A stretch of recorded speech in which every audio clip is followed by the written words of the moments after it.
Hi everyone, thank you for sticking with us. Please join me in welcoming director Greg Vrotsos and one of the actresses from the film is going to join us, Gabby. Yeah, we made it because I love you, Kristen is here. Thank you guys for coming out. Happy Friday.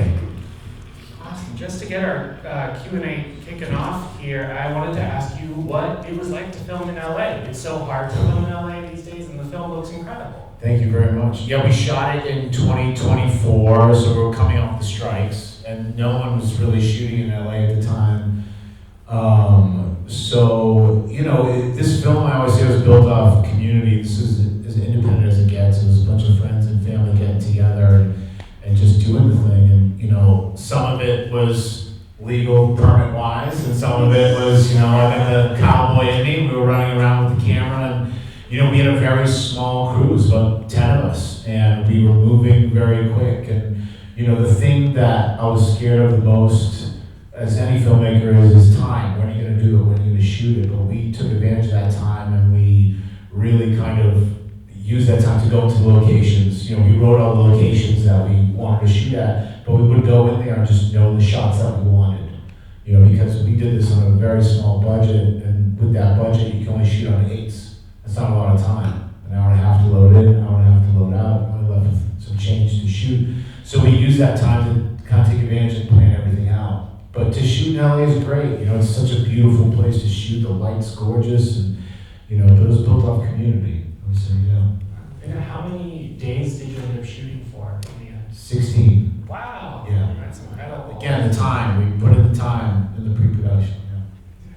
And then to ask a question for you too. Hi. Can you tell us a bit about your journey of getting involved with the film and sort of what that process was like for you?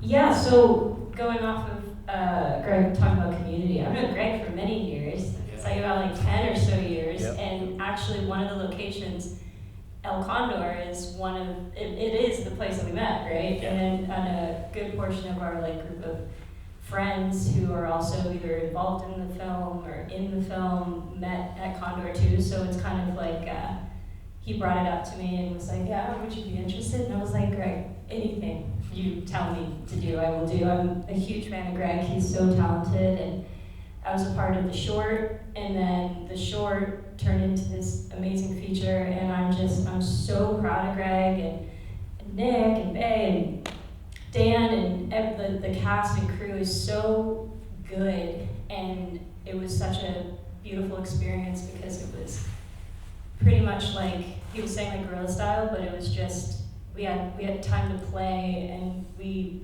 knew each other already so well, so we could, bounce off of each other, and, Greg made it a really fun experience.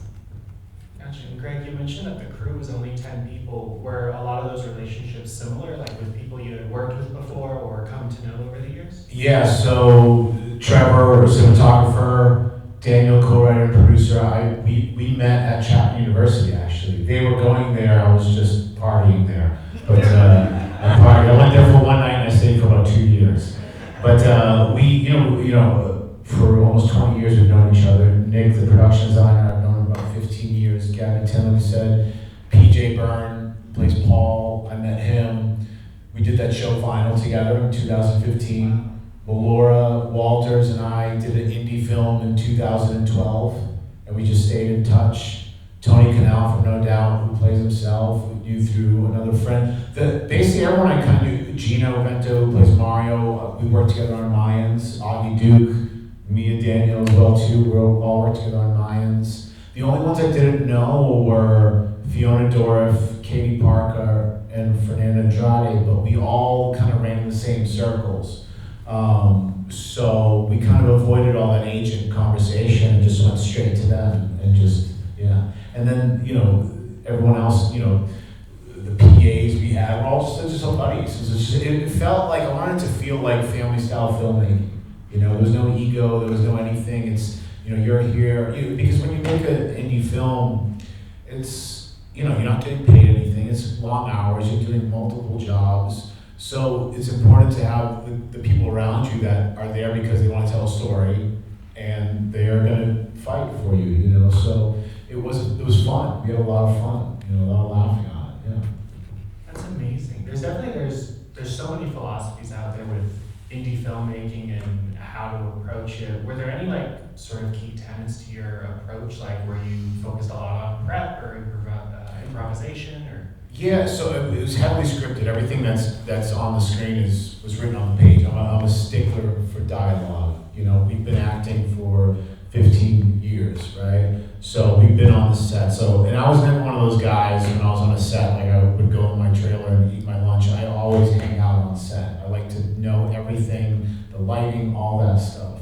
But when we were doing it, like I said, we went heavily on prep. When I took 2 meetings with it when I took the script out there, right, to do it the traditional way. You go to the financier, you play that game, they don't read your script or whatever.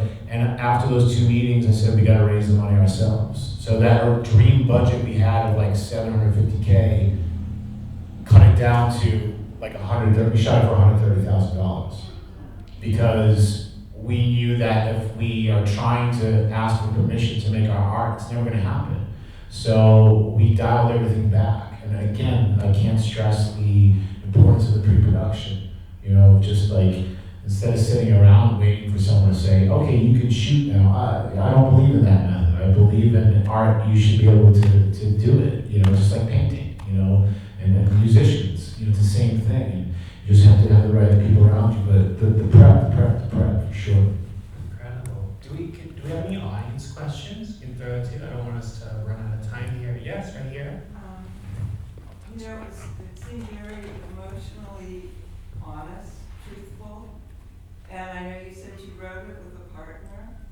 So did any of it come from your own lives, or was it just something you created? Yeah, no, I had gotten out of a relationship in 2021, and though that wasn't the catalyst for it, I was back in Los Angeles after being on the East Coast, and it was the loneliness that I was feeling. It was I was 37 when I wrote it, 38 when 39 when I shot it, about to hit 40, and it was that loneliness. And I was in a very reflective period of my life where I was like, oh shit, like I moved out here when I was 19 years old, and I spent my whole life chasing acting and filmmaking, and I had gotten in this relationship, and it was like, oh, I felt this imbalance in my life. Because that's what we do. We dedicate our lives to this business in the hopes that we make our dreams come true, right? So it was essentially that feeling of loneliness and knowing that I wasn't alone. There's a lot of people in their late 30s, early 40s, whatever, that were kind of going through this dating thing. And I kind of came to this point of acceptance in my life of it is what it is, right? And after talking to people, because as you know, when you get out of a breakup, you're best friends with the bartender and you're talking to everybody. I found that key, that foundation for it, right? And then I started pulling from my own life. Daniel, my writing partner, is married with a kid and all that stuff. You know, he has that. And, you know, we would ping pong back and forth with each other. And I pulled, you know, nothing on the screen was like da-da-da-da-da, but like, did I get a sent a spreadsheet in one of my past relationships? Absolutely, you can't just make that up. You know, that one night stand moment was pulled from a very special person that I met a couple of years ago. We had that moment. You know, have I ever smashed a glass in a bar? No, but do I want to? Yes. So, but like a lot of the conversation, like the line about the wagon puller was something my buddy Jimmy Murphy's father told me, and you meet the real motherfucker on the way to the door was another friend. His father, yeah, he told me. Also, it was pulled from all these different things in my life. I always write stuff down. You know what I mean? If I hear a quote or whatever, or I see something, I'm always writing it down. And then, you know, with the actors, though they stuck to the script, they also had freedom to be natural. I love seeing them play, you know, just natural human beings. You know, it's a beautiful thing, and to sit in a conversation. But I'm a stickler for dialogue. You know, when we write it, it's like I write from the hello to the goodbye, and then we'll trim the fat or whatever it is. But I'm intrigued by that. I love beats. I love the way someone, you know, you're scratching your chin. I find that just beautiful. Like there's all these little things, always aware of it all. Yeah, it's interesting to me. So it's pulled from all different parts. Yeah. And it's like the main character. I don't remember what was the name of the main character. Nick. Because he was, for a while, he was really kind of a Yeah. And I think the reason you're so annoyed is because it's like, you get that way yourself. 100%. You know, the thing I love about the characters is that every single one of them they're all flawed. Everybody in this room is flawed. You know, that's our biggest flaw is that we're humans. And, you know, making them complex, and I feel like the movies, not to go on a rant, I feel like, yeah, but I feel like the good guy's too good and the bad guy's too bad and you know, whatever. And I don't buy into that. We all have good days and bad days and flaws, and I think what you just said is, you know, you can say that with a lot of the characters. Even Paul's character could be annoying sometimes, and PJ in real life annoys me like that sometimes too, but it comes from a place of love, you know, and there's an honesty that I just find intriguing in human behavior, you know. Yeah, I really like that. Thank you. Yeah. It's really good. The film was absolutely beautiful and all the locations were very impressive, and I'm wondering, since you did kind of guerrilla style at moments, were there any stories of getting like kicked out or yelled at or just complications? It was, I mean, lots of stories. We had like, you know, every single day, there's like, from any set we've worked on, whether it's TV or film, something's gonna go wrong. It's just, you know, as well too, it's just something always goes wrong, you know. Some key highlights. I became so in tune with everybody, like when we were shooting the dinner scene, I was like in the scene with PJ and I could see the two producers like across the thing and they were talking like this, and I remember turning to PJ and going like, something fucked up, I just know something's wrong. And I think your schedule, you couldn't do, we had like a bit, so like that happened. That same night, though, like we lost the location. We were supposed to open the movie at L&E Oyster in Silver Lake. And we lost that location days before. But the thing that we realized is that if you try to force something in an independent film, it's not good. The universe, we were so in tune, I was like, we're not supposed to shoot there. We're not supposed to shoot this day with Gabby. We're supposed to shoot that. Just go with the flow. When we were shooting, one of my favorite moments is that when we shoot the opening scene, it was outside Bar Stella, which is on Sunset Boulevard, which is a very busy part of that area, the Silver Lake Junction. And I had my back was to the street, and I just heard a ruckus, and these drunkards came out of the bar, and they saw that we were shooting, and they just wouldn't shut up. And we got, you know, I'm from Boston, so I like to get into it a little bit. And everyone's like, right, just sit down, relax, whatever. And I, after 5 minutes, I'm like, F this, I'm going out there. So I went out there, we got in a whole yelling argument. And I didn't know this. Yeah. And I was, you know, nose to nose with this one person, and we're jawing off, whatever. And then, you know, I turn around, and the whole cast and crew was behind me, supporting me. And that was one of the most beautiful moments because That's awesome. They have my back and all this. But yeah, there's always stuff going on. There's always, it's a goofy thing what we're doing. We're putting on other people's clothes, saying other people's language, playing all these different parts. Something's going to go wrong. You know? But I wanted to touch on that because the way that you ran the set and Nick and stuff, I never felt like anything was like disarray. And I think that's really comforting as an actor when you're on set. And that's kind of like the point, I think, of like the crew and, you know, all you guys to make sure that our experience is like not stressful so that we can actually focus on what we're gonna do. And since, you know, it's great that because Greg is such a fantastic actor and then this is his like first like main time of directing and writing at the same time, which is brilliant how he did it all seamlessly. But since you know how it is as an actor being on set and like how to make it where we're comfortable and stuff, I never, like this story, I was like, never would have known. And that's great, and that's a good thing, because like we shouldn't know like of all the hoopla.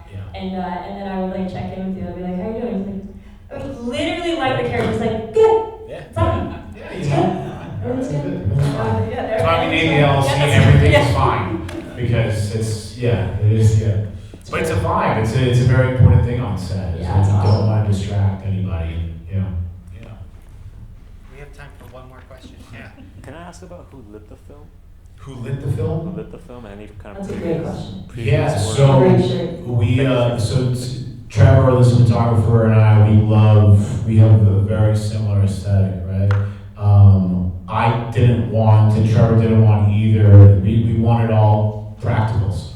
Yeah.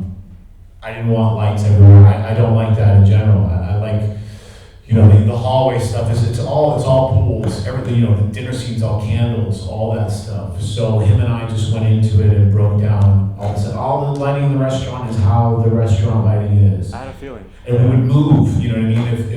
If the best light or the candle was from here, okay, we're just gonna move the actors over there, whatever it may be.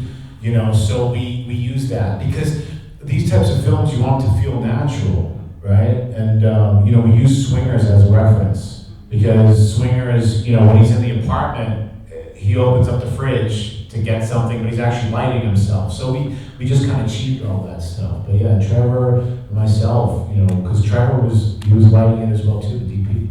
But yeah, it's we want everything to be natural. Yeah, for sure. Cool. Yeah. Even though I'm in this movie, I learned so much. Every time I watch it, I'm a fan. Because I'm a fan of my friends, and I think that everyone is so fantastic in it. But like, I think we should all be fans of the people that we're with and that we, you know, are proud of. But like, I could sit and listen to Greg talking about like how he made this movie and the way that he did it, and it's I'm just super proud to be part of it. Thank you. I'm proud to have you. Yeah. And honestly, guys, like, you know, theaters like this, like, and not only just independent film and filmmaking, but independent theaters like this are so crucial and so huge and so important. You know, this road show that we're doing is we're playing in places like this. This is why we did this, to do this and to be here right now in this moment. And we gotta continue to support, you know, the art theater and all these theaters. You know, LA's got so many beautiful theaters, you know, they're all over the place. And part of this deal that we did with this distributor was to, you know, they gave us the option to stream it.